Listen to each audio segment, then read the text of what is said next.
something kakipanan ng bow. Nakomkom teng kalung among zie kakipana zong ng bow na hi. Hey, nakomkom teng kalung among zie. Bata pabangin pakong tahite nei hinsango lungtut mo sudin tahite tahite na hinong sit izatin tamzong lehezingin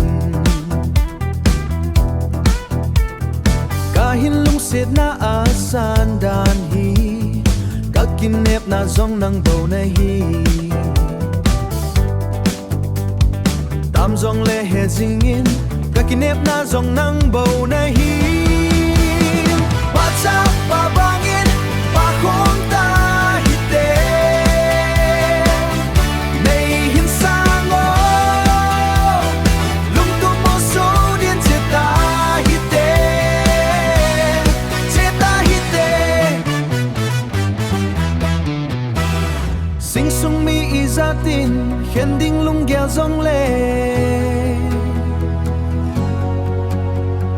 ai ni kilung sit na vang sutan po hite khâu quy dâm sa xem hoi zo hite xem hoi zo hite baca pabangin pakong tahite